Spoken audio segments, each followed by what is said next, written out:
Also dade pama namalenge samalolia.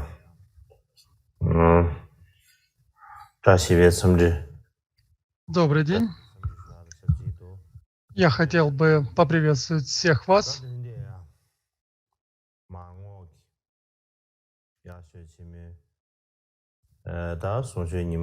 И сегодня у нас 11-й день летних учений Марнго.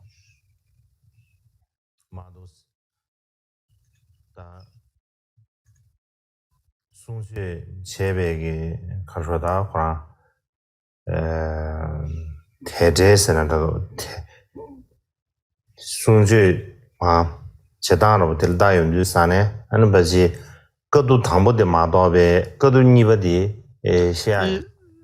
сегодня, смотря на ту скорость, с которой мы проходим наш материал, я думаю, что сегодня мы не сможем говорить о втором соборе. Я думаю, что мы остановимся только на первом соборе. И когда мы закончим первый собор, я думаю, наше учение в этот раз закончится. Однако 11 числа, я думаю, будет лучше всего провести ритуал Будды Шакьямуни. И мне еще необходимо сделать некоторые подготовления для завершения этого ритуала. И мне очень трудно готовиться к учениям и в то же время заканчивать сочинение этого ритуала. Иногда это просто не помещается в моем уме, эти две задачи, и поэтому я большую часть времени трачу на то, чтобы готовиться к учениям. Когда у меня есть свободное время, я трачу это время на этот ритуал Будды Шакьямуни, и поэтому у меня возникла такая трудность. По этой причине, я думаю, 11 числа мы проведем ритуал Будды Шакьямуни. Здесь у нас нет никаких изменений. Однако сами учения будут завершены, когда мы завершим повествование о Первом соборе. Мы не будем говорить о Втором соборе в этот раз. И среди учений Кангюра и Тенгюра, как я уже говорил, существует много различных повествований о том, как проходил этот первый собор, первый буддийский собор. И если разделить его на два раздела, есть первое повествование, а есть также второе повествование. Первое повествование, я надеюсь, завершить объяснение этого собора сегодня. И как завершение этого первого объяснения, первой традиции, как я уже говорил прежде, я сейчас приведу слайд, и я хотел бы напомнить, мы говорили об этом прежде. Это раздел о том, как Ананда преподавал учение Чанни или Чандаки в соответствии с традицией Махишавады. И затем повествование о том, как прислужницы поднесли одеяние Ананде. Это повествование в соответствии со школой Тхеравады, Виная Тхеравады, тонкости Винаи, этого текста из Тхеравады, одном из 4 агам. И сегодня я бы хотел также сказать о том, что в соответствии с индийским ученым, которого зовут Эсара Гоял, этот ученый говорил о том, что самым важным результатом первого совета было решение наложить высшее наказание Брахмы на возницу Будды Чанну или Чандаку. На санскрите его звали Чанда, на пали его звали Чанна. Это был возница или колесничий Будды, который помог Будде, когда Будда покидал свой дворец для того, чтобы стать аскетом, для того, чтобы заняться аскезой. И по-тибетски его имя было переведено как Дунпа. На санскрите же это Чандака. И говорят, что у него был очень плохой характер. Он всегда создавал проблемы для Сангхи. Он оскорблял Сангху и создавал множество других трудностей. После того, как Будда ушел в паринирвану, ему было назначено наказание. Было сказано, что необходимо на него наложить наказание Брахмы. То, что на санскрите называется Брахмаданда, так называемое наказание Брахмы. Это самое тяжелое из наказаний. И ему было назначено это наказание. И причина, по которой так было решено, как я уже говорил, по всей видимости, этот человек позднее стал монахом, стал бхикшу, но сохранил свой дурной характер, и поэтому он оскорблял и поносил Сангху, он ругал Сангху, был преисполнен гордыни. И по этой причине было решено, что его необходимо наказать, необходимо наложить на него высшее наказание, наказание Брахмы. И после того, как он был наказан таким образом, что же случилось? Все те деяния, в которых принимало участие Сангха, он не имел права участвовать в этих действиях и различных мероприятиях. И после того он раскаялся от всего сердца и в конце концов достиг состояния архата и стал называться архатом. И этот известный ученый С.Р. Гуэл говорит, что это был самый важный результат первого собора.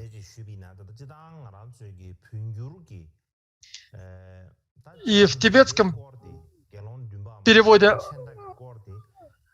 эта тема Чандаки, в тибетском переводе Мула Сарвастивады, тонких моментов дисциплины или тонкостей дисциплины Винаяк Шудраки, говорится,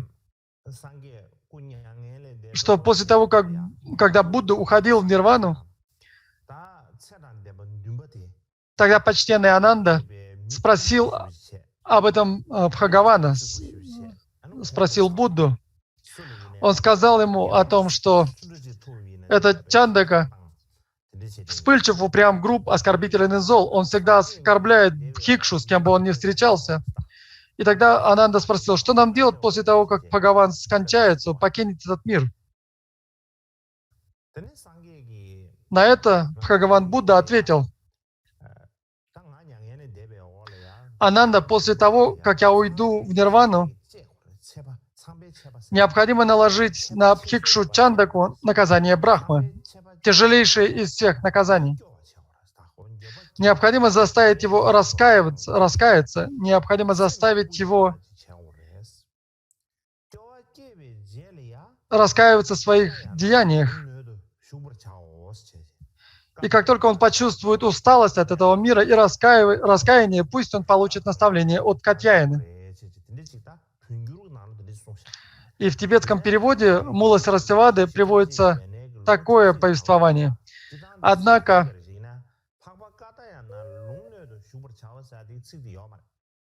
согласно пятичастной Винае, отсутствует упоминание Катьяины. Говорится о том, что необходимо наложить наказание Брахмы. Однако нет указания на то, что позднее Катьяина должен дать ему наставление. И после того, как он получит это наказание, после его исполнения он сможет снова присоединиться к Сангхе. И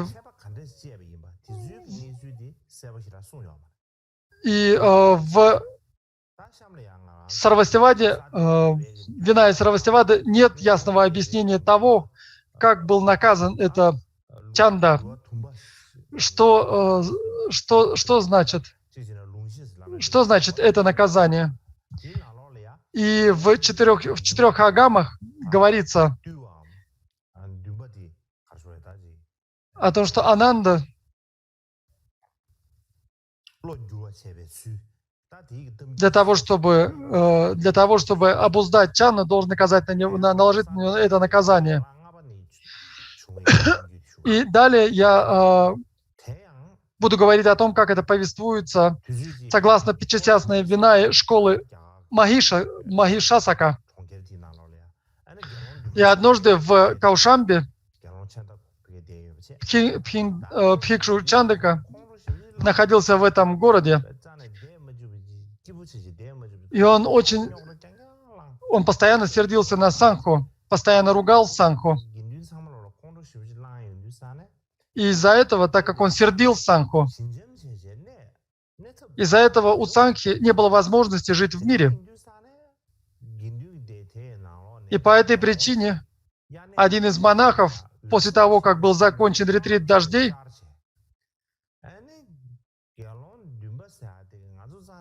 он обратился к Махакашьяпе и яростно рассказал ему о событиях. Он сказал, что этот монах Чанна или Чандака не дает нам жить в покое. И тогда Махакашьяпа сразу же обратился к Ананде. И это интересно, так как к Ананде обратились с этой трудностью, и Ананда должен был разобраться с этой трудностью. Это интересно. И Махакашьяпа отправил его в Каушамбе, сказал ему, что его необходимо наказать. И словами Будды, словами Сангхи и наказанием Брахмы. И Ананда вынужден был принять на себя эту задачу в соответствии с словами Махакашьяпы, и он отправился вместе с 500 бхикшу. И, как я уже говорил, постоянно попадается это число 500. Как бы там ни было, он отправился с этими 500 монахами в Кашамбе. И когда Чанда услышал, что Ананда идет с 500 монахов, бхикшу, он тут же вышел для того, чтобы приветствовать Ананду.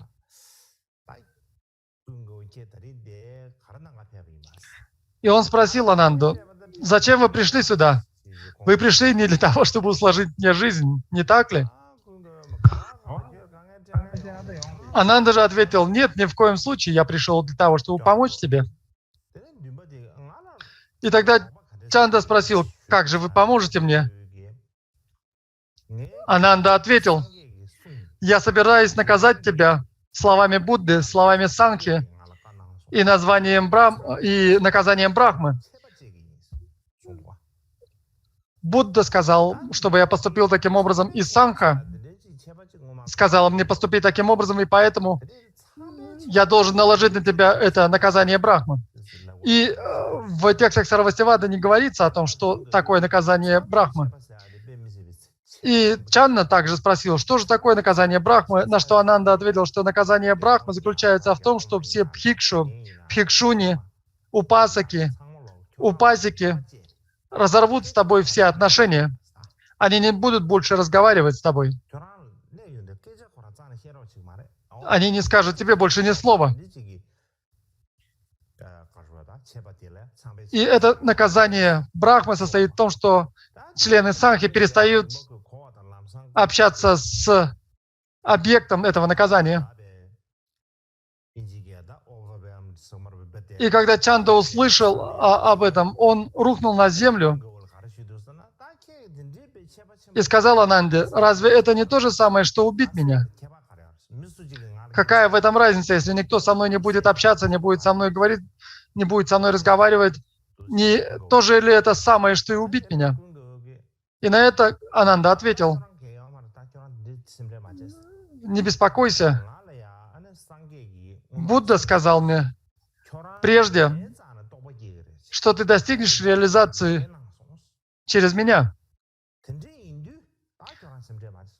Так что не беспокойся, поднимайся, я научу тебя дхарме, я дам тебе объяснение дхармы». И затем Чанда встал и стал слушать, как Ананда учит дхарме. Ананда преподал Чане множество замечательных учений и рассказал ему, что такое добродетель, что такое недобродетель, что правильно, а что неправильно, что нужно совершать, а что, от чего необходимо отказаться, что такое завесы и загрязнения, и как от них освободиться, чтобы обрести око дхармы которое не загрязнено по отношению к к самой Дхамме. И таким образом говорится о том, что Чандака в конечном итоге достиг посредством этой практики состояния архата. И затем в Тхеравада-кандаке это объяснение или это повествование несколько более обширное, чем в Пятичастной Винае. И говорится о том, что это несколько другое повествование. Ананда обратился к старшим бхикшу, к старейшинам. Прежде чем Будда ушел в нирвану, он сказал мне: Ананда, когда я покину этот мир, Сангха должна наложить на Чанду наказание Брахмы.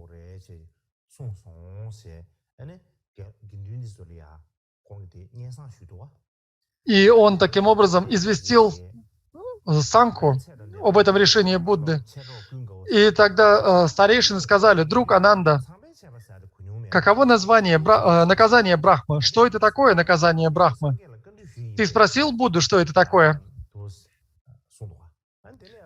На это Ананда ответил: досточтимые, я спросил Будду, что такое наказание Брахмы. Будда ответил: Ананда, наказание Брахмы обозначает, что когда Чанда говорит с Бхикшу, они не могут говорить с ним, не могут наставлять его или увещевать его. Они не могут обращать на него внимание и отвечать ему. Это называется наказание Брахмы. Так он ответил старейшинам. Тогда старейшины сказали: друг Ананда, если это так, ты должен пойти и наложить на Чанду наказание Брахмы. Они все, видимо, боялись.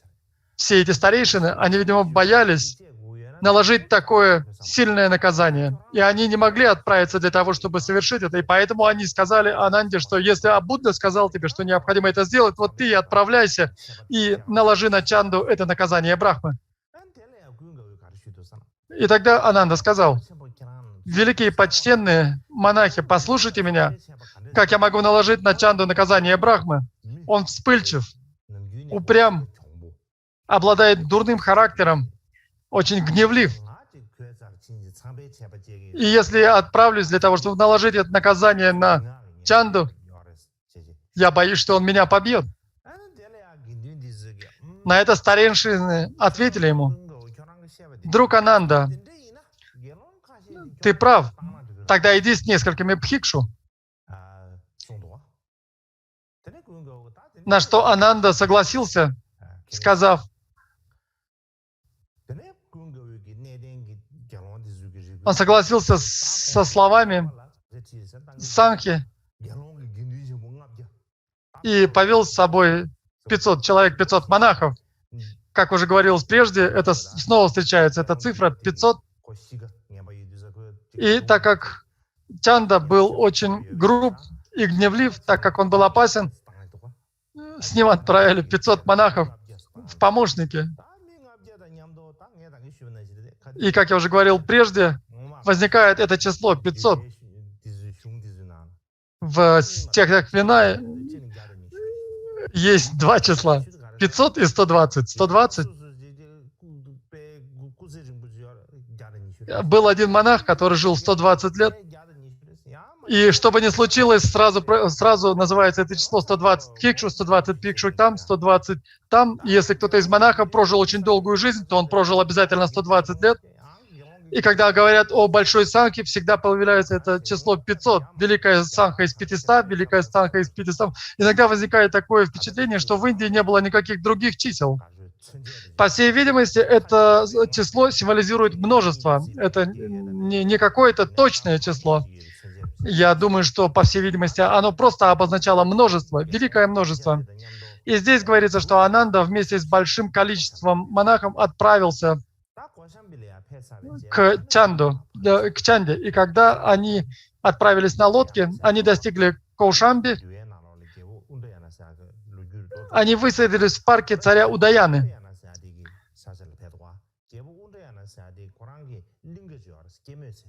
И, по всей видимости, у него была роща или парк, и Удаяна находился у подножия дерева в этом парке. И в это время царь Удаяна, он находился там с несколькими прислужницами, и они проводили время в этой роще, в этом парке.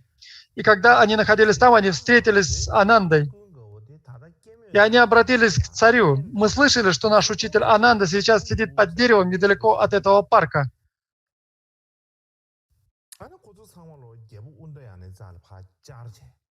И они тогда обратились к царю Удаяну. Великий царь, наш учитель Ананда сидит под деревом недалеко от парка. Мы слышали об этом. О, великий царь, мы хотели бы увидеть досточтимого Ананду. Мы хотели бы встретиться с ним. Можем ли мы это сделать? Можем ли мы отправиться для того, чтобы встретиться с ним? И на это царь ответил, что да, вы можете отправиться к нему, чтобы увидеть его. И затем прислужницы царя подошли к Ананде, отправились к нему, простерлись перед ним и сели рядом с ним, в стороне от него. И тогда Ананда учил их дхарме, дал им советы, ободрил их, вдохновил и радовал их, и они были в восторге. И когда они были так обрадованы, собравшись вместе, они решили поднести Ананде 500 хармических одежд. Они, по всей видимости, поднесли ему ткань для того, что 500 одежд из ткани. И, по всей видимости, у них было достаточно средств для того, чтобы сделать такой большой подарок. И, как я уже говорил прежде, и здесь также попадается это число. И здесь говорится об одеждах, и тоже попадается это число 500 верхних одежд. И так как там было, видимо, 500 монахов, именно по этой причине, видимо, они решили совершить подношение 500 одежд. И с радостью и почтением они встали, поклонились Ананде и, держа его справа от себя, совершили вокруг него обход. И затем они вернулись к царе Удаяне. Царь Удаяна увидел прислужниц, возвращающихся издалека. Когда они подошли поближе, он спросил у них, удалось ли вам увидеть аскета Ананду. Прислужницы ответили, великий царь, мы видели Ананду. Удаяна спросил, что же вы подарили Ананде? Они ответили, великий царь, мы подарили почтенному Ананде 500 одежд. И как только царь услышал эти слова, он пришел в ярость, он разгневался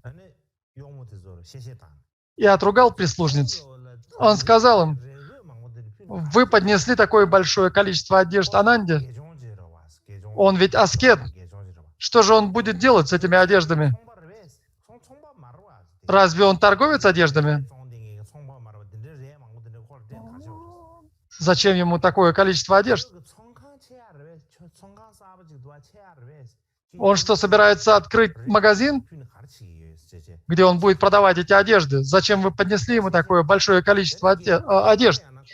И так он их ругал. И тогда он, видимо, был в неудобном положении, и он решил отправиться к Ананде и спросить у него. Приняв такое решение, он отправился к Ананде. И так как он был царем, он с почтением обратился к Ананде, и они обсуждали дхарму. Они поприветствовали друг друга и спрашивали о том, в добром ли здравии пребывает каждый из них и так далее. То есть, так как он был царем, он не мог сразу же задать вопрос Ананде, зачем тебе такое количество одежд. И поэтому, так как ему это было неудобно,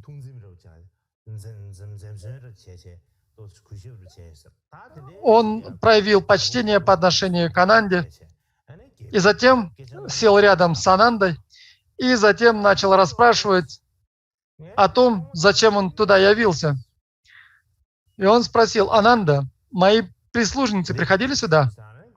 Когда он спросил так Ананду, Ананда ответил: великий царь, ваши прислужницы действительно приходили сюда. И постепенно царь дальше стал расспрашивать Ананду: поднесли ли вам прислужницы что-нибудь? Ананда ответил: великий царь, это так. Они подарили мне 500 верхних одеяний.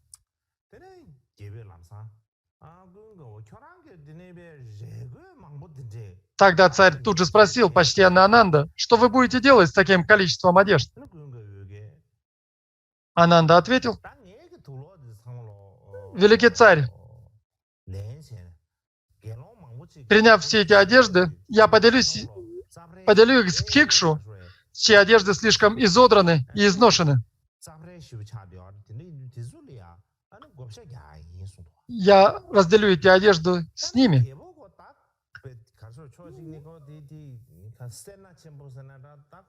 И, может быть, царь был жадным, или даже если не жадным, то для него это была определенная проблема. И тогда он спросил Ананду, что они будут делать со своими старыми одеждами, как они их будут использовать. Ананда ответил: великий царь, они сделают из них покрывало для своих постелей. Тогда царь спросил: Ананда, что они будут делать со своими старыми покрывалами? Ананда ответил: великий царь, они будут использовать их в качестве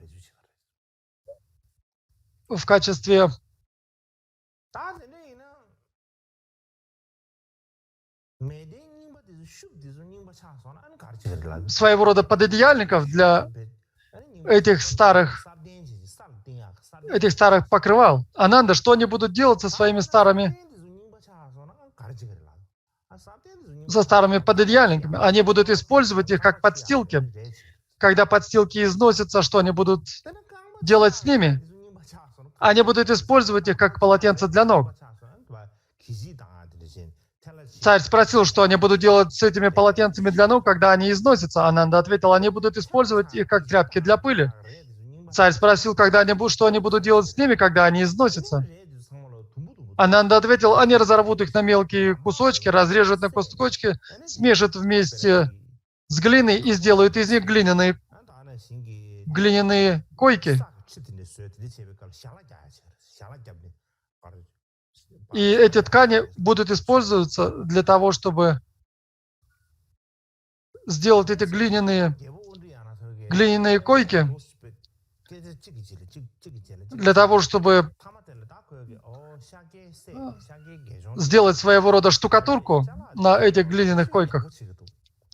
И в то время царь Удаяна понял, что когда сыновья Шаки используют вещи, они не выбрасывают их и не используют как попало.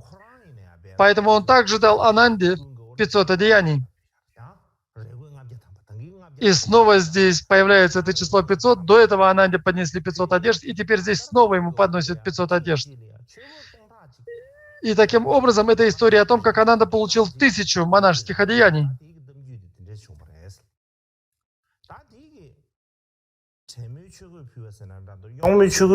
И это повествование о том, как прислужницы поднесли 1000 одежд Ананды. И зачем же я рассказал эту историю? Я привел ее для того, чтобы подчеркнуть важность сохранения окружающей среды. И сейчас у нас очень много вещей, гораздо больше вещей для нашего быта, чем когда-либо было прежде.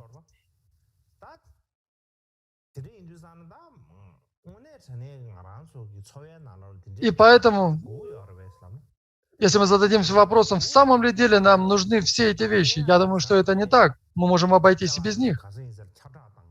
Однако сейчас мы видим очень много рекламы, где рекламируют различные вещи, и нам кажется, что нам необходимы и эти вещи, и те вещи, и прочие вещи. И поэтому перед нами возникает очень много этих вещей, и мы накапливаем эти вещи. И когда мы переезжаем из одного дома в другой, во время этого переезда, только тогда мы осознаем, сколько у нас вещей, сколько вещей уже накупили. И это приводит нас в легкое безумие, вызывает у нас головную боль. И в предыдущие времена мы должны обратить внимание на то, как жили монахи прошлого.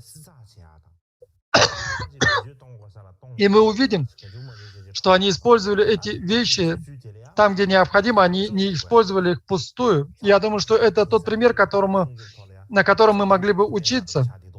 И я думаю, что это очень необходимый пример, который позволяет нам научиться, как мы можем относиться и сохранять окружающую среду.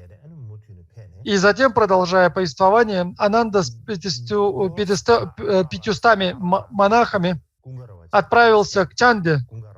Он отправился в Гошита Араму, в местечко, которое называется Гошита Арама. Это место, которое было поднесено одним из мирян.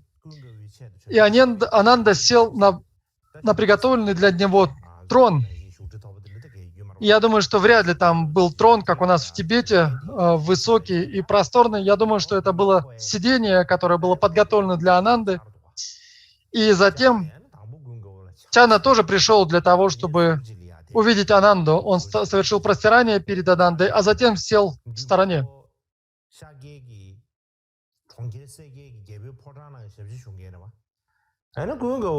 И Чанда был прислужником в Капилавасту, в царском дворце.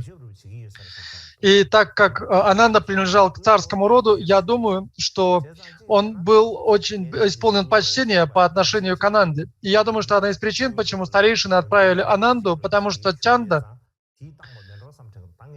всегда почтительно относился к Ананде. Это мое предположение. И тогда Ананда сказал Чанде: «Друг Чанда, Санха наложит на тебя наказание Брахмы». Когда он сказал так, почтенный Ананда Чанда спросил почтенного Ананду, что это такое наказание Брахмы. И, видимо, это наказание не применялось прежде, так как это очень строгое, это самое строгое наказание. Не знал, что это такое. Тогда Ананда ответил: «Друг Чанда, наказание Брахмы обозначает, что когда ты захочешь поговорить с Бхикшуни, никто не будет обращать на тебя внимание, давать тебе советы или давать указания, они не будут обращать на тебя внимание». Когда Чанда услышал эти слова Ананды, он сказал: «Почтенный Ананда, если Бхикшуни будут говорить со мной, советовать и давать указания, разве это не то же самое, что убить меня?» Он был охвачен горем и, корчась на земле, не мог подняться.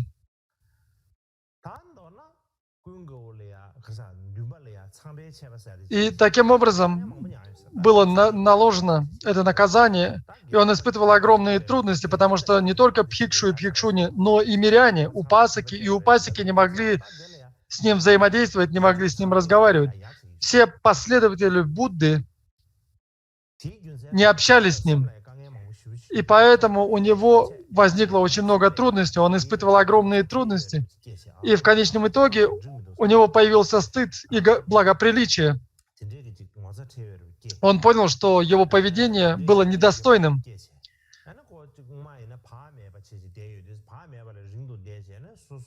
И он избавился от своей беспечности и с великим рвением взращивал усердие. И вскоре он нашел то, ради чего люди принимают обеты отречения. И почтенный Чанда покинул свой дом, достиг кульминации целомудренного поведения, и в этой самой жизни, ясно осознавая это, обрел результат. Как бы там ни было, в конечном итоге он достиг состояния архата. И когда он достиг состояния архата, он снова встретился с Анандой и обратился к нему со следующими словами: «Почтенный Ананда, я достиг состояния архата, можно ли снять с меня это наказание Брахмы? И, по всей видимости, пока он находился под этим наказанием, никто с ним не общался, из-за чего тот испытывал великие страдания. Теперь же, когда он достиг состояния архата, он обратился к Ананде с вопросом, можно ли теперь снять с меня это наказание? На что Ананда сказал, друг Чанда, с того момента, как ты стал архатом, наказание Брахмы было снято. И теперь он снова мог общаться с представителями Сангхи. И здесь есть это повествование о том, как Чанда был наказан. И подводя итог этого повествования,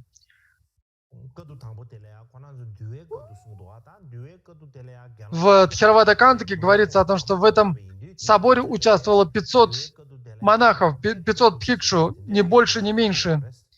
Поэтому этот собор по Винае называется собором 500.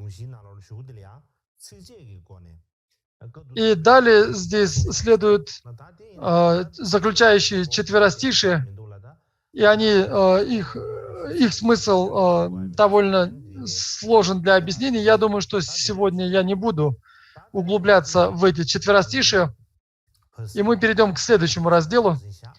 Я думаю, давайте сейчас сделаем перерыв на полчаса, а затем продолжим с нашим повествованием.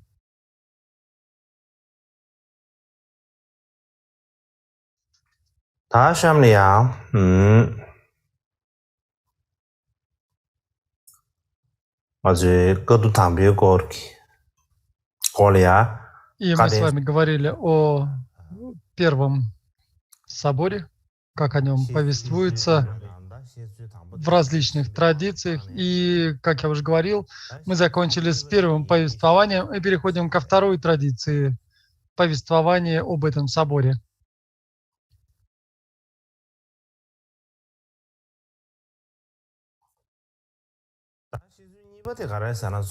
И какое это второе повествование? Это повествование из великого комментария к 100-тысячной. Как я уже говорил прежде, вчера и в предыдущие дни, существует несколько традиций повествования об этом соборе. И первое повествование — это повествование из Винаи.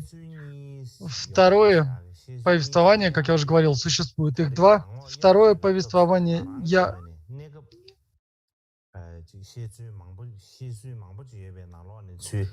решил привести его из множества традиций. Это объяснение, это повествование. И я не говорю, что существует отдельно два описания или два изложения этого первого совета. Я решил разделить его на два повествования для этого конкретного летнего учения Марго. И я не имею в виду, что существует традиция объяснять его таким образом. И как бы там ни было, первое повествование, как я уже говорил, главным образом опиралось на тексты Винаи. Например, среди различных традиций Винаи я опирался на тексты этих традиций, таких как Дхармагуптика.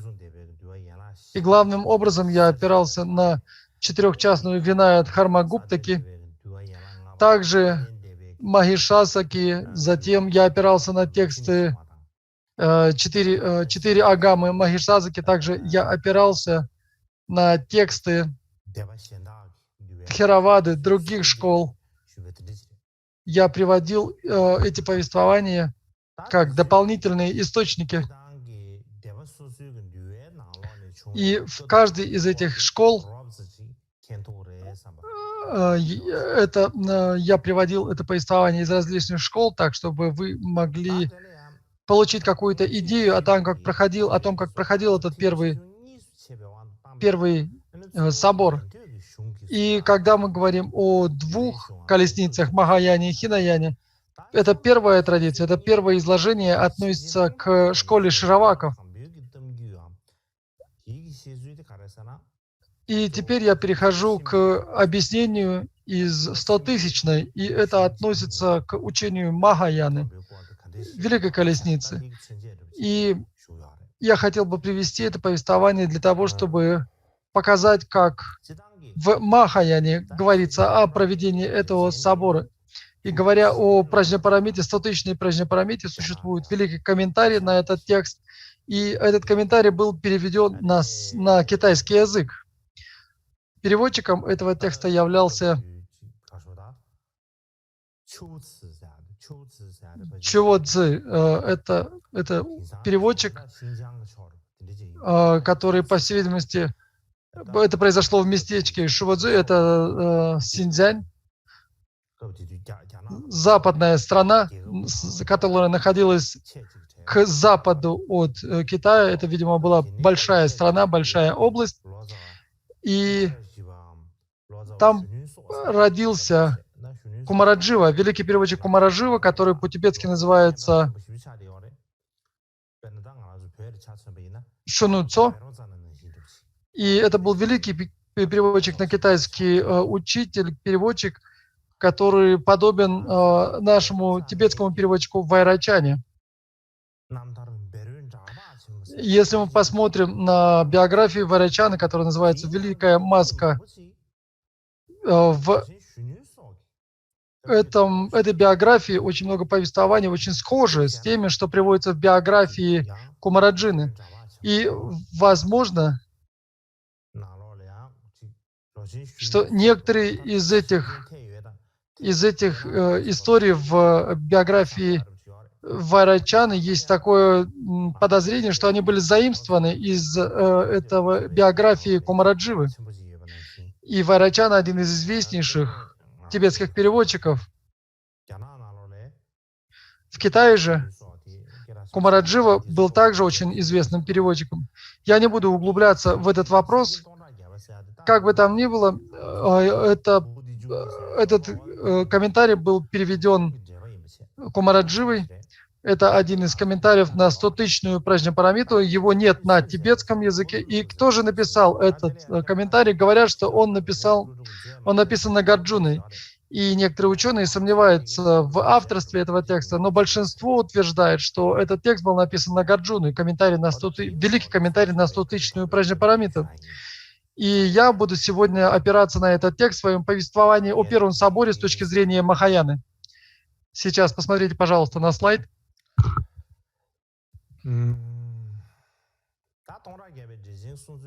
И второе повествование из великого комментария к 100-тысячной Праджнапарамите.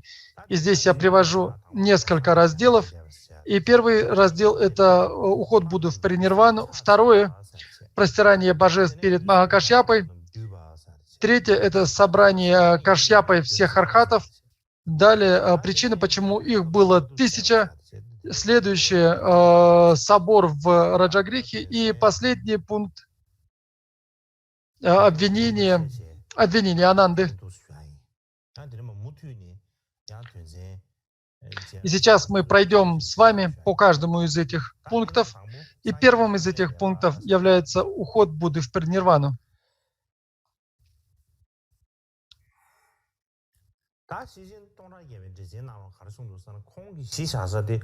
Если взять за основу повествования из сутры чтения Дхармы, это сутра, которая приводится в этом тексте, в великом комментарии, он, по всей видимости, опирался в своем комментарии на эту сутру.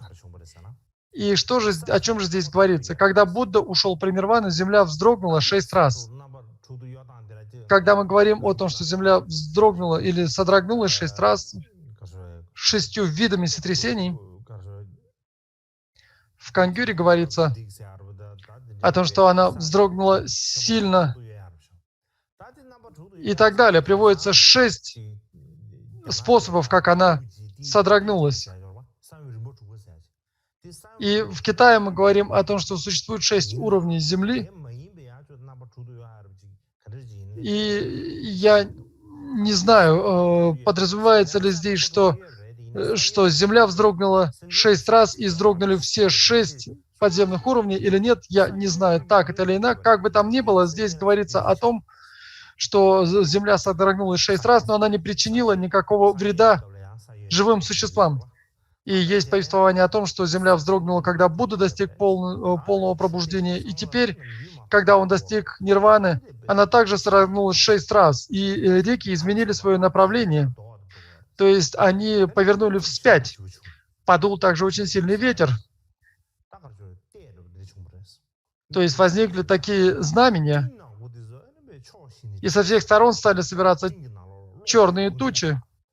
Среди этих туч сверкали молнии и гремел гром. Внезапно обрушился град. Метеориты и метеоры падали со всех сторон. Это то, что на китайском называется люшин. Со всех сторон падали метеоры, ревели львы и другие хищные звери.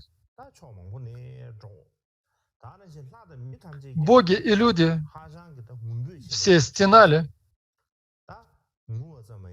и издавали крики, то есть они не просто плакали, они стенали и издавали крики. Боги и люди восклицали. В мгновение ока Будда ушел в нирвану. Глаз мира ослеп. Они восклицали, издавая эти горестные крики и слова. И в это время растения, лекарственные травы, цветы и лепестки мгновенно растрескались. Огромные горы разрушились. Даже гора Меру растрескалась и ввалилась. Волны постоянно бушевали в океанах. И, по всей видимости, волны бывают на поверхности водоемов всегда, но здесь они появлялись бесконечно. Великая земля тряслась, склоны гор раскалывались, все деревья ломались, и дым валил с 4 сторон. Ужас царствовал повсеместно.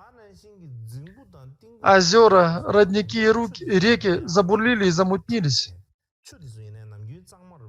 Обычно вода в них чистая и прозрачная, но в этот момент она замутнилась. Люди причитали, и обычно мы не видим днем метеоров, но в этот день метеоры падали даже днем, и люди могли видеть их даже днем. Как бы там ни было, люди и боги все причитали, были подавлены горем, испытывали огромные страдания. И что же случилось с теми, кто занимался дхармой? Те, кто находился на пути, они были поражены болью и не могли говорить. Те же, кто достиг состояния неучения боли, то есть архаты, они подумали про себя, все явления непостоянны. И даже Будда ушел в нирвану, покинул сей мир. И они сидели, размышляя над этим. И также боги, люди, якши, ракшасы, гандарвы, гаруды, махараджи и наги испытывали великую скорбь. И в это время великие архаты, множество этих архатов, освободившиеся от рождений, старения, болезни и смерти, думали так.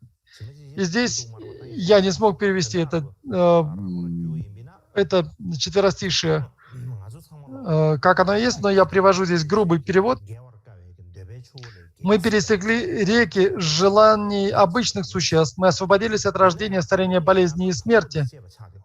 Однако эти архаты все еще обладали психофизическими совокупностями, своим телом. И они увидели, что совокупности словно бы пойманы в гнездо железных 4 змей. И представьте себе, если человек посажен в железную клетку, а вокруг его окружают 4 змеи, то такой человек будет испуган и угнетен. И поэтому они говорили о том, что совокупности словно пойманы в гнездо 4 змей. И они подумали, сегодня я уйду в нирвану без остатка. И поэтому все великие архаты, живущие в горных обителях, в лесах, на берегах рек, на берегах озер и в долинах по своему желанию, оставляли жизнь и уходили в нирвану.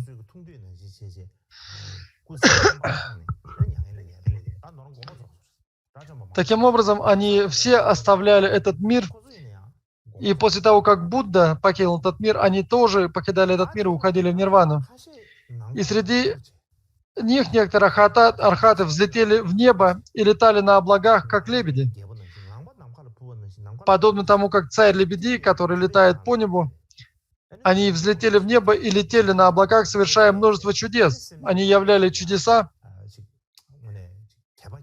и таким образом внушали веру многим живым существам, заставили веру и доверие появиться у этих живых существ, а затем они ушли в нирвану.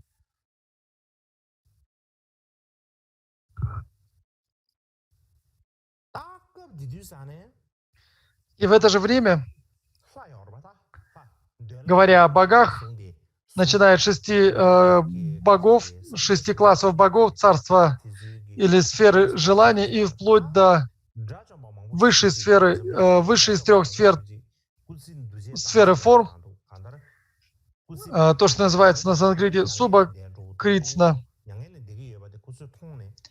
увидели, как архаты оставляют свою жизнь, и они подумали, после того, как Будда ушел в нирвану, все ученики, достигшие полного освобождения, то есть те, кто достиг результата, также ушли в нирвану.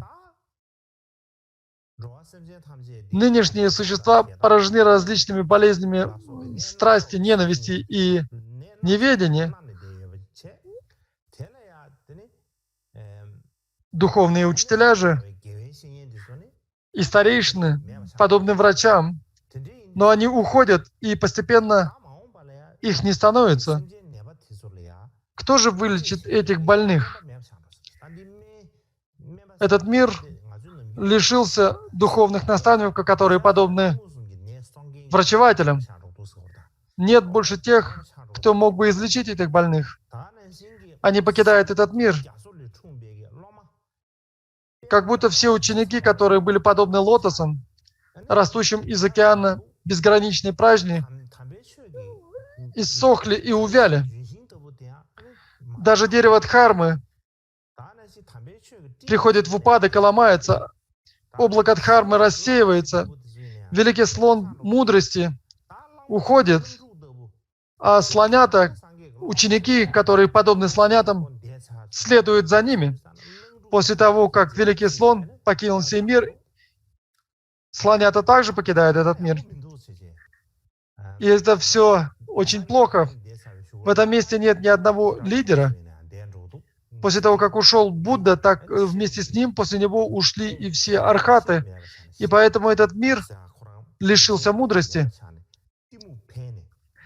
И здесь, в этом мире, приумножается неведение, приумножается тьма неведения. И в этом мире больше нет светоча Дхармы, светоча мудрости.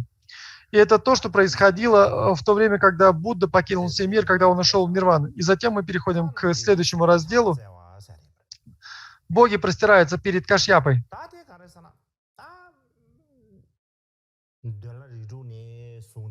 И начиная от 6 богов сферы желаний и до Арупалоки, богов Арупалоки, которые не испытывают ничего, у них практически нет мысли, они находятся в глубоком медитативном погружении, и поэтому у них не возникает большого количества мыслей.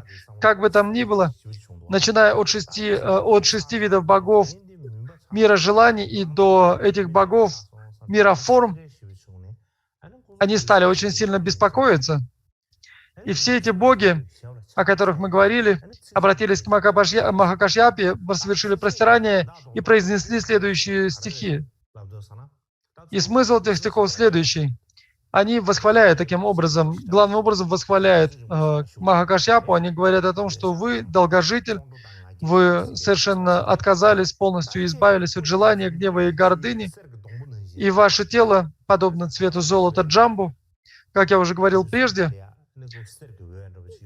От Кашьяпы, по всей видимости, исходил свет, золотистый свет. И если посмотреть снизу или сверху на тело Махакашьяпы, его тело было великолепно и блистательно, и совершенно прекрасно.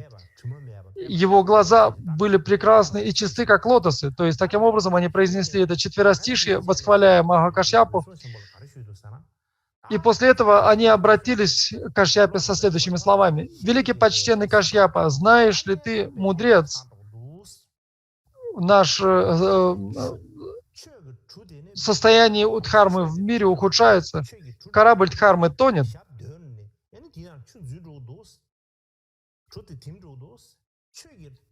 его днище пробито, город Дхармы рушится, океан Дхармы высыхает, знамя Дхармы опускается, светильник Дхармы гаснет, учителя Дхармы уходят. Люди, практикующие Дхарму, людей, которые практикуют Дхарму, становятся меньше, злые люди становятся сильнее. Здесь сейчас правильно установить истинную Дхарму. Из сострадания и любви ко всем живым существам необходимо установить истинную Дхарму. Пришло время для того, чтобы устойчиво установить учение в этом мире. И поэтому божества обратились с такими словами к Махакашьяпе и говорят, что помыслы Махакашьяпы были подобны Великому океану, и поэтому ум Махакашьяпа незагрязненный и неподвижный, непоколебимый глубок, как океан. И когда боги с большим беспокойством обращались к Махакашьяпе, говоря о том, что пришла великая опасность, настали трудные времена, Махакашьяпа был как великий океан, совершенно неподвижный и непоколебимый. И затем, по прошествии долгого времени, Махакашьяпа ответил: то, что вы говорите, верно. Как вы говорите, скоро в этом мире вообще не будет праздней, вообще не останется мудрости. Он будет наполнен невежественным заблуждением, и люди не смогут отличать правильное от дурного, что необходимо совершать, а что необходимо отвергнуть, и наступит мрак неведения. Таким образом, Кашьяпа не ответил, что он установит учение Дхармы, однако он прибыл в молчании, таким образом приняв просьбу богов. И боги простерлись у ног Махакашьяпы и мгновенно вернулись на свои места, в свои собственные обители.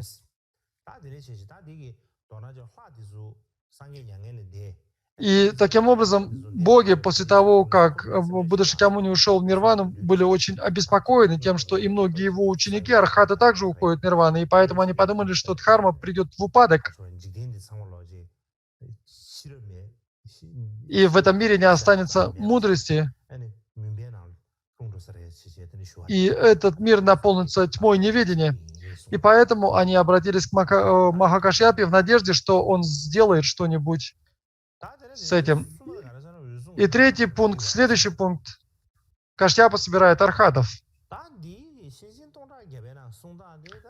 И в комментарии статичной Праджняпарамиты изложение довольно сильно отличается от Виная, потому что в Винае приводится изложение, которое согласуется с восприятием обычных людей. Главным образом приводится то, что воспринимали обычные люди. В 100-тысячной же комментарии на эту 100-тысячную Праджняпарамиту здесь приводится повествование о богах и прочем. Как бы там ни было, здесь далее говорится о том, что в то время Махакашьяпа подумал и собрал всех архатов.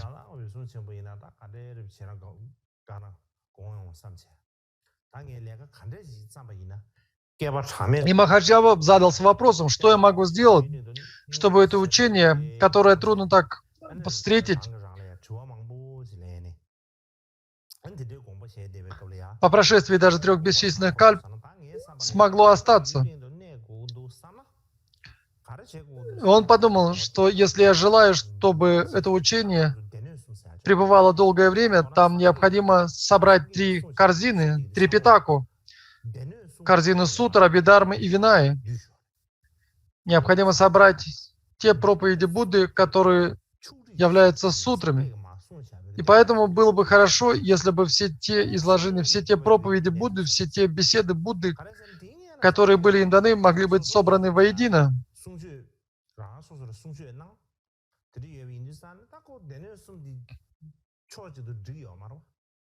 И Будда давал свои проповеди различным людям, и эти проповеди не были собраны воедино.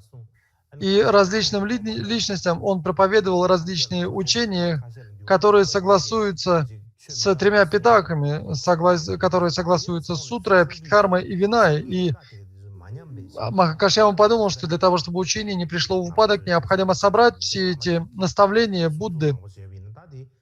И сейчас, точно так же, как существует много различных изложений разных учителей относительно каких-то ритуалов и так далее, и когда учитель пишет какие-то ритуалы или пишет восхваления, затем те ученики, которые обладают знанием, они собирают эти высказывания, эти сочинения этого учителя, и затем собирается то, что называется по-тибетски сумбум, или собрание сочинений. И поэтому Махакашьяпа подумал, что необходимо собрать все высказывания Будды и составить 3 корзины.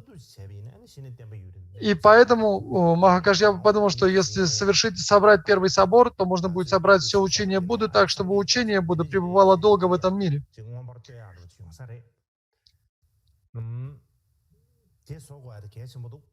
И Махакашьяпа подумал, что очень важно собрать эти учения. И почему это очень важно? Потому что во многих жизнях Будда претерпел множество трудностей и прилагал усилия из любви и сострадания к бесчисленным существам. Он открыл им истинную дхарму и научил ей существ.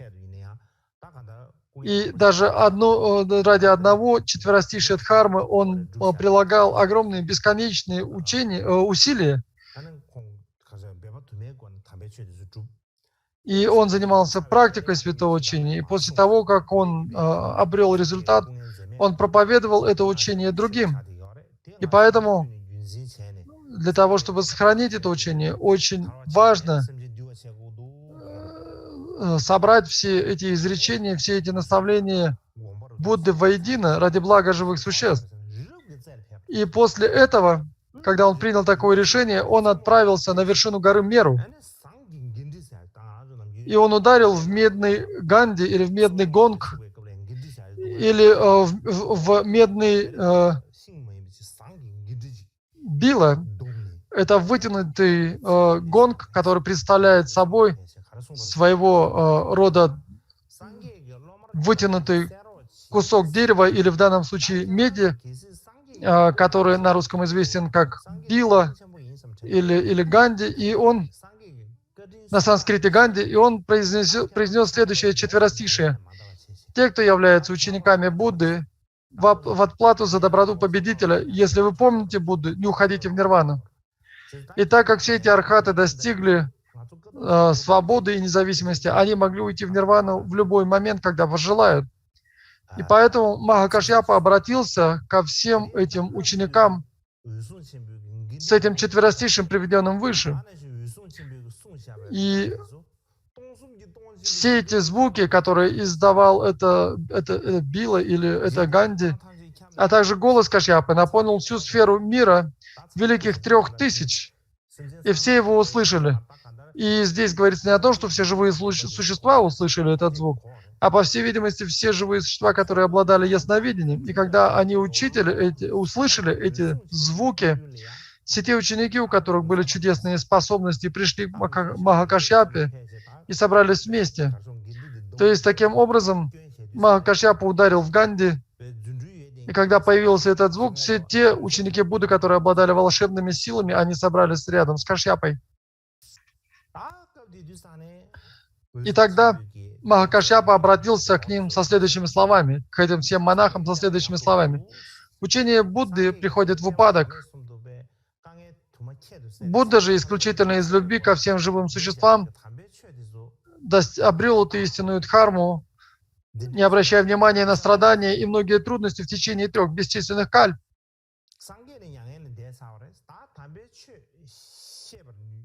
Теперь же Будда ушел в нирвану, и те ученики, которые знают дхарму, способны поддерживать ее, способны повторять ее, также следуют по стопам Будды и уходят в нирвану. Если учение Будды исчезнет сейчас, живые существа будущего в особенности станут объектами сострадания. Они будут достойны всяческой жалости. Таким образом, поскольку Будда имел такую великую любовь и сострадание ко всем живым существам, мы тоже должны поддерживать эту линию преемственности Дхармы.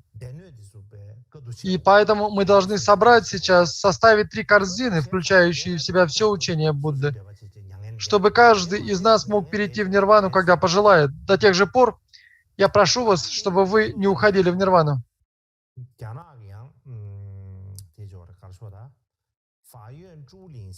И дальше я бы хотел привести строки из Файон Чоулин. Это текст на китайском, сутра, которая была переведена на китайский, драгоценная роща Дхармы. И в этом тексте собраны очень многие сведения о Дхарме. Это довольно большой том. И в этом томе приводится огромное количество историй. И повествование, которое приводится в этом тексте, несколько отличается от приведенного выше. И это повествование очень схоже с повествованием Махаяны. И там говорится, что через 7 дней после того, как Будда ушел в паринирвану, Махарадж Кашьяпа ударил в гонг и призвал всех архатов, обладающих 6 ясновидениями, которые пребывали в царствах Будд 10 сторон света, и он призвал их в рощу 2 деревьев сала. Это то самое место, где Будда Шакьямуни ушел в перинирвану. На санскрите оно называется Ямакашала Кавана. Он обратился к этим архатам с просьбой, чтобы они как можно быстрее собрались здесь, и со словами о необходимости провести собор для того, чтобы собрать все слово Будды. И как только он произнес эти слова, все эти архаты собрались в том месте за протяженность времени, за момент времени, который необходим нам для того, чтобы протянуть руку. И они мгновенно собрались рядом с Махакашьяпой и говорят, что в этот момент вместе собрались 800 миллионов 8 тысяч архатов, которые собрались здесь рядом с Кашьяпой. И пред взором обычных существ мы видели лишь 500 архатов. Но в необычайном видении высших живых существ 800 миллионов 8 тысяч архатов собрались там, подобным количеству песчинок в реке Ганге. И это то, что мы не можем с вами представить, то, что не может поместиться в нашем разуме. И если мы попытаемся увидеть то, о чем повествуется в учениях Махаяны, нам не удастся этого сделать. Это находится за пределами наших возможностей. И поэтому мы можем сказать, что то, что там происходило, находилось в другом измерении, в другом мире, который находится за пределами нашего восприятия. Как бы там ни было, ученики с чудесными способностями собрались рядом вместе с Кашьяпой. И затем Кашьяпа выбрал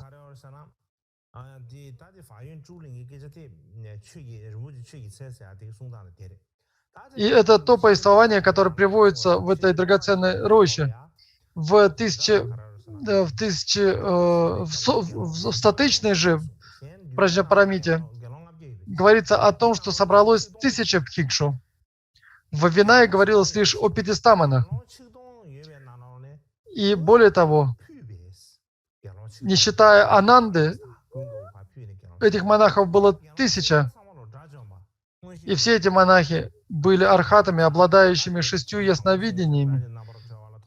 То есть они равномерно покоились в освобождении, беспрепятственно находились в освобождении, обрели 3 знания, овладели дхьяной, беспрепятственно входили и выходили из всех самадхи, декламировали 3 корзины, были сведущие в буддийских и небуддийских писаниях, не просто знали 18 небуддийских областей знания, но и способны были обсуждать их и использовать для усмирения небуддистов и так далее. То есть они обладали великолепными качествами. И теперь мы переходим к следующему разделу. Причина, по которой должна была быть именно 1000 архатов. И в 100-тысячной Праджнапарамите, описывая этот собор, говорится о том, что во время собора там пребывало 1000 монахов, 1000 архатов. И в комментарии Праджнапарамиты, 100-тысячной Праджнапарамиты задается вопрос. В то время пришло бесчисленное количество архатов, но почему Махакашьяпа выбрал только 1000? Почему он не хотел собрать больше монахов? И здесь же приводится ответ. После того, как Бимбисара обрел плод, по всей видимости, Бимбисара обрел состояние архата, вместе с ним и 84 тысячи министров в его свете также обрели плод, то есть стали архатами. И в храме, во дворце Бимбисары был отдан приказ готовить без отдыха пищу для 1000 пхикшу. И было сделано подношение. И, по всей видимости, эта традиция сохранилась, традиция, которая была начата во времена Бимбисары, сохранилась, и во время его сына, царя Аджаташатру, эта традиция была продолжена. И таким образом, в это время Махакашьяпа подумал, если нам всегда нужно будет ходить за милостыней, то не буддисты будут беспокоить нас, возбуждать подозрения и так далее. И это есть опасность таких трудностей, и это затруднит проведение собора. И поэтому лучше будет, если мы не будем отправляться во время собора, не будем покидать место проведения собора. И теперь же царь приготовил место, чтобы ежегодно подносить пищу, и делает подношение 1000 пхикшу. Если мы будем находиться там, нам будет легче собирать корзины дхармы, так как есть те, кто будет совершать подношение монахам. И тогда эта задача по собранию 3 корзин дхармы будет выполнена легко. И поэтому Махакашьяпа выбрал не более 1000 пхикшу. И следующее — это составление слова Будды в Раджагрихе. И затем Махакашьяпа и 1000 пхикшу прибыли к горе Грифов в Раджагрихе.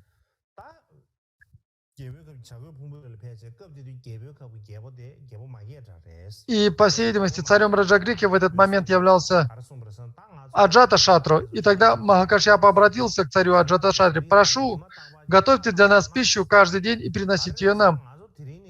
Почему? Потому что с сегодняшнего дня мы будем составлять сутры, а также остальные питаки, и мы не сможем покинуть это место, и поэтому у нас не будет возможности для того, чтобы отправляться за подаянием. Поэтому мы просим вас, чтобы вы подготовили пищу, а также тех, кто будет приносить эту пищу нам. Затем, как я уже говорил, Файо Чунлинг, драгоценная роща Дхармы, я привожу строки оттуда, и здесь цитируется в этой сутре цитируется писание Махасангика Виная, в которой описывается, как был проведен этот собор, как были собраны эти учения Будды.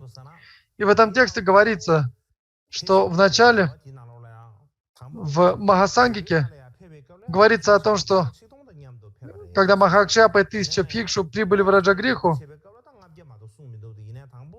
когда они прибыли туда, их было 1000, но в соборе участвовало только 500 монахов.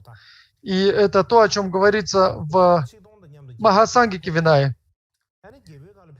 И затем они прибыли в Раджагриху, и они стали готовить место для проживания. Они постелили матрацы или подстилки, на которых они собирались спать, и они поставили трон для Будды, справа от него место для Шарипутра, а слева место для Маудгальяны. И затем они подготовили место и для Махакашьяпы. Таким образом, они подготовили все сиденья. Затем они заготовили провизию на 4 месяца, так как ретрит сезона дождей длится 3 месяца, и еще 1 месяц они добавили к этим 3 месяцам. Поэтому они заготовили провизию на 4 месяца, чтобы не было контакта ни с кем извне в течение 4 месяцев собора, и заготовили заранее все необходимое. И затем все Пхикшу собрались вместе, вся эта сангха из Пхикшу собралась вместе, и большинство из них были архатами, то есть все они, видимо, были архатами, и некоторые из них слышали вина от Будды один раз, некоторые слышали ее от учеников Будды, от Шраваков один раз, некоторые слышали ее дважды от Будды, другие же слышали хотя и не слышали вина от самого Будды, они слышали ее дважды от Шраваков, от учеников Будды. Как бы то ни было, в то время Сангха обсуждала следующее. Мы должны пригласить тех, кто обладает 3 знаниями и 6 ясновидениями, и кроме того, дважды слышал вина от Будды или от учеников. Те, кто слышал вина от самого Будды дважды или от Шраваков дважды.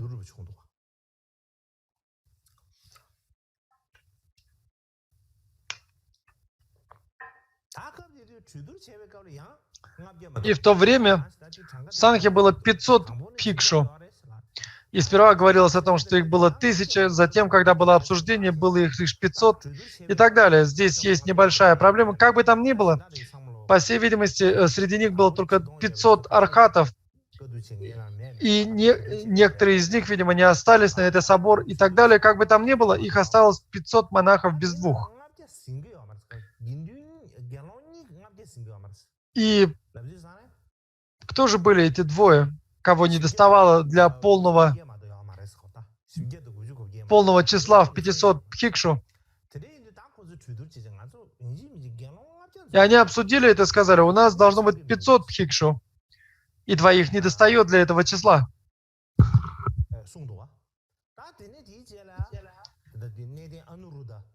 И тогда старейшина Анирудха, или по-тибетски Магакпа, он присоединился к ним позже, и стало 499 монахов. И все равно одного не хватало.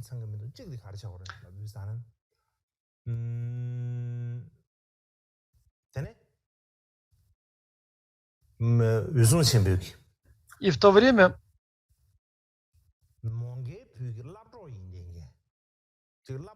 Махакашьяпа был самым старшим из этих монахов.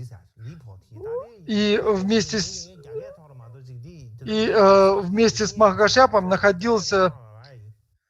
сел на свое место, и там были места для Шарипутры и Маудгальяны, как вы помните. И в это время был Ли По-Ти, которого по-китайски зовут Ли По-Ти, ученик, принявший обеты у Маудгальяны, и он сказал этому старейшине Ли По-Ти: «Отправляйся на небеса 33 божеств и призови Пхикшу Шутина. И скажи ему, что Будда ушел в паринирвану, и Пхикшу составляет Писание Будды, составляет собрание слова Будды». И затем этот старейшина Липати, согласно наказу Махакашьяпы, отправился к 33 богам и встретил учителя Шутина и сказал ему: «Старейшина, Будда ушел в паринирвану, монахи хотят составить Писание Будды, поэтому мы приглашаем вас». И как только этот Пхикшу услышал об этом, он опечалился и спросил: «Действительно ли Будда ушел в нирвану?» В ответ Липоти сказал, что это в самом деле так. Пхикшу ответил, что если бы Будда был в мире, я бы обязательно пришел, но теперь око мира ослепло. И тогда он чудесным образом поднялся в пространство и вошел в самадхи сияние пламени. И затем он сгорел в своем собственном пламени, то есть он ушел в нирвану. И старейшина Липоти увидел, как это произошло. Он вернулся обратно туда, где находился Кашьяпа и Сангха, и описал то, что он увидел и услышал. Он передал это происшествие о том, что этот старейшина был сильно опечален уходом Будды в нирвану и сгорел в пламени. Затем Махакашьяпа отправил Липоти в дворец совершенной победы, который находится на небесах 33 божеств, и призвал старейшину, которого звали по-китайски Цзяо Фан Бути. И затем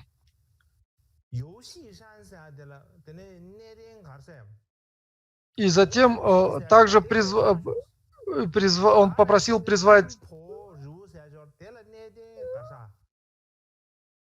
Шансюня, также старейшину с горы Юсишань, которого звали Путусина, а также старейшину с горы Шампо, которого звали Ютоло. И также он попросил позвать ученика Маудгаляны с горы Гуашаня, с горы Великого Света, а также старейшину с горы Мантуо и ученика Шарипутры Мосолу, а также почтенного Лодо с горы Муло. Как бы там ни было, все это переводы китайские, переводы имен этих архатов, которые были архатами, и они обладали магическими силами. И ко всем он обращался со словами, что сейчас монахи собирают собор для того, чтобы собрать слово Будды.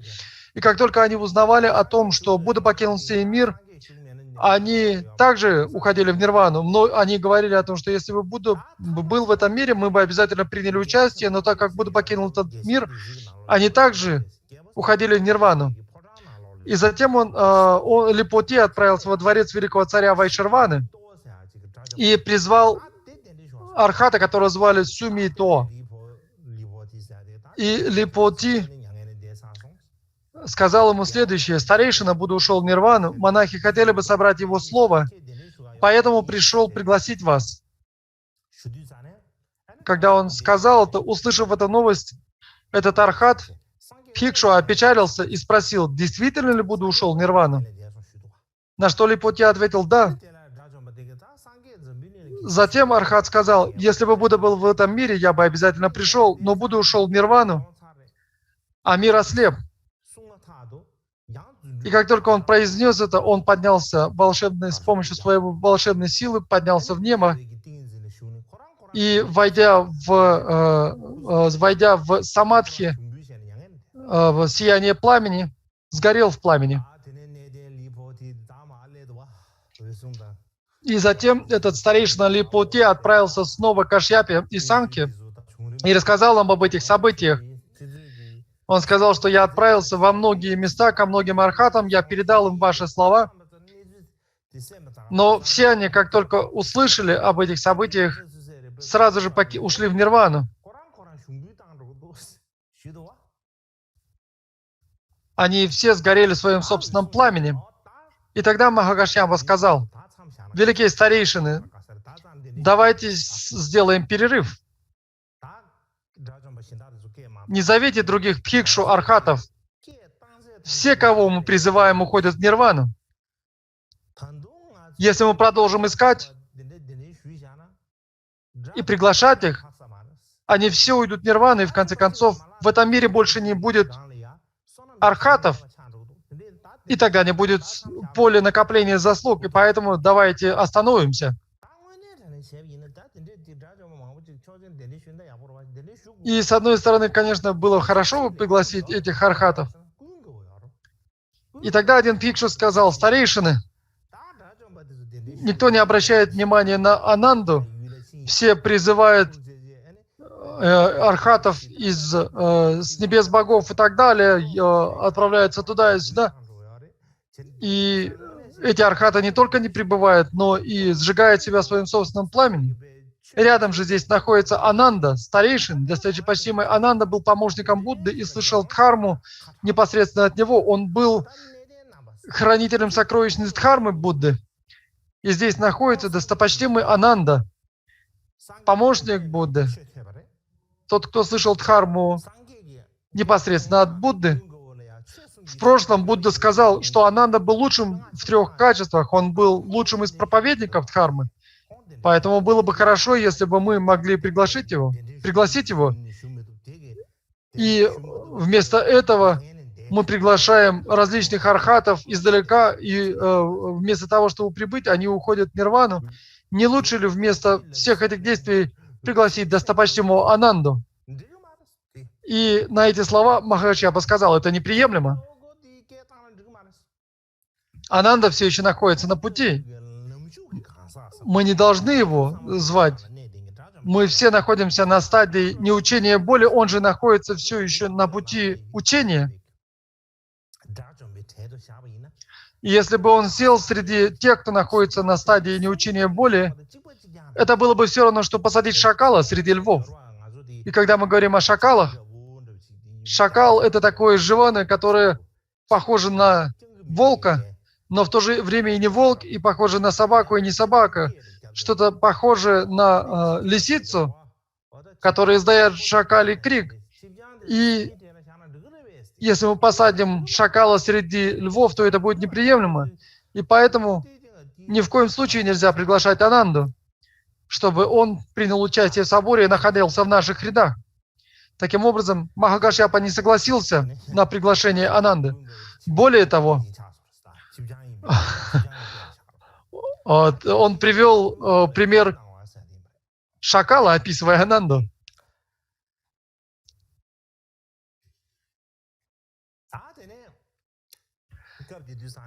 И затем, в то время, когда они находились в ретрите сезона дождей, они проводили эти 3 месяца сезон дождей в затворе этого сезона дождей.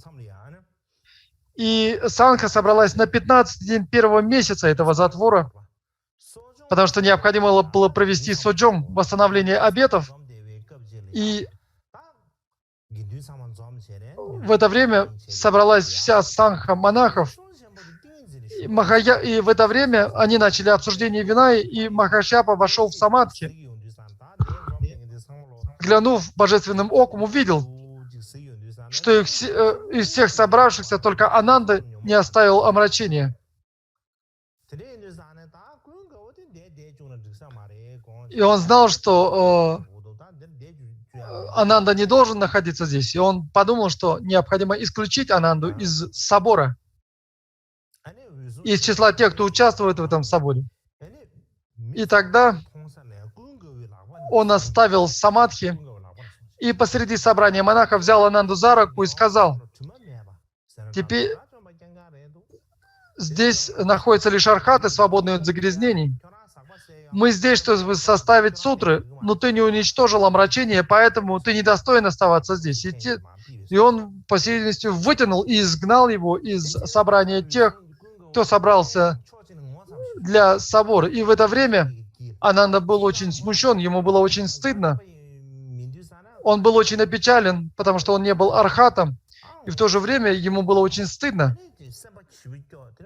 И он очень опечалился, заплакал и сказал сам себе: «Я служил Будде в качестве его помощника в течение 25 лет. Я пребывал рядом с ней. И даже в эти времена я не испытывал таких страданий, как сейчас». Будда действительно был очень сострадателен. И поэтому он простил бы меня, хотя я не оставил омрачений.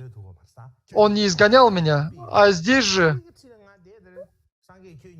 они изгнали меня, потому что я не оставил всех омрачений. И он подумал об этом и сказал Кашьяпе: «У меня есть способности и практика, так что дайте мне немного времени, и я добьюсь результата, я достигну состояния архата.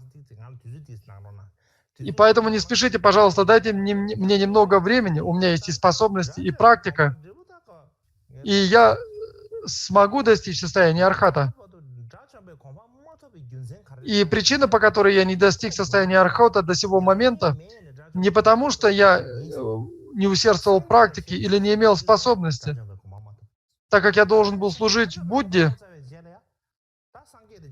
Если бы я достиг состояния архатства, то с точки зрения традиции шраваков, архаты практически равны Будде.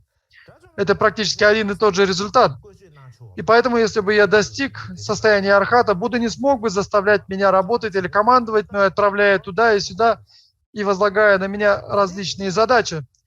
Поэтому я намеренно не освободил себя от оков и не достиг архатства.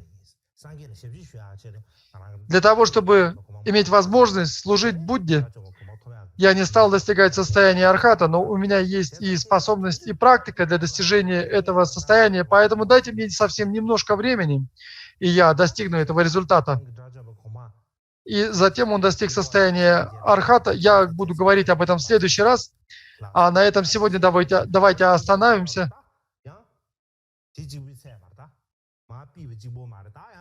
И здесь на этом повествование не заканчивается. Его не только изгнали из рядов тех, кто участвовал в соборе, но Махакашьяпа также привел и все те проступки, которые совершил Ананда, когда служил Будде.